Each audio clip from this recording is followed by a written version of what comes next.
Palad ang taong may pusong handang makinig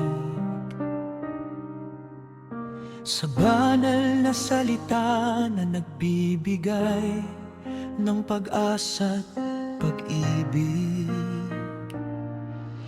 Hindi lamang bumabasa, kundi sinasabuhay. Ang bawat utos ng Diyos ay ilaw sa ating buhay. Ang hula ng Panginoon ay hindi kathang-isip.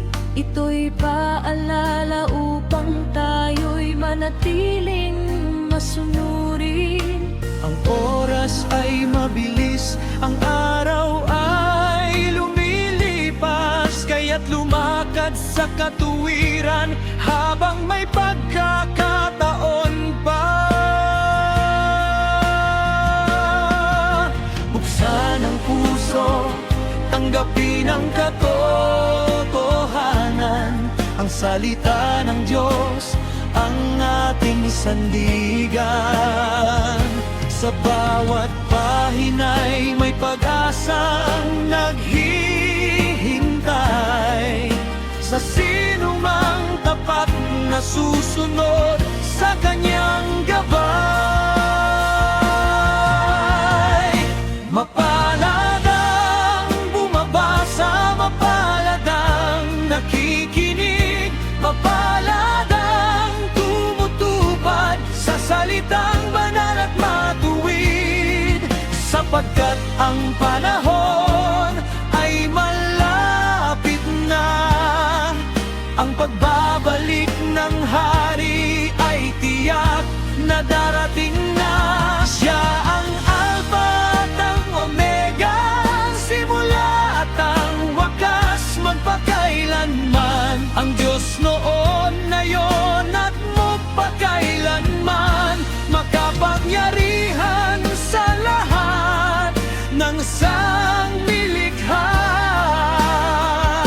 Maraming tinig ang umaali ngayong sa mundo, ngunit ang tinig ni Kristo ang dapat sundin ng tao. Hindi kayamanan ang magliligtas sa ating kaluluwa, kundi ang biyaya ng Diyos na walang kapantay na halaga. Huwag nating sayangin ang bawat sandaling ibinigay, habang may hininga pa'y magsisi at magbalik loob sa Kanya. Ang Kanyang habag ay laging nakaabang sa sinumang lalapit ng may pusong mapagpakumbaba. O ang Alpha at ang Omega, sabi ng Panginoon, ang una at ang huli, ang walang hanggang Panginoon. Siyang noon, siya rin ang ngayon, at siya rin ang darating na hari ng sansinuko.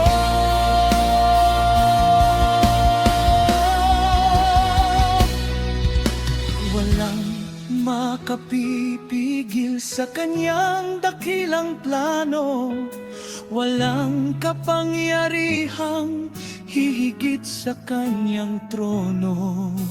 Langit at lupa ay lilipas balang araw, Ngunit ang kanyang salita'y mananatiling totoo magpakailanman. Mapalad ang bumabasa, mapalad ang nakikinig, mapalad ang tumutupad sa salitang banal at matuwid, sapagkat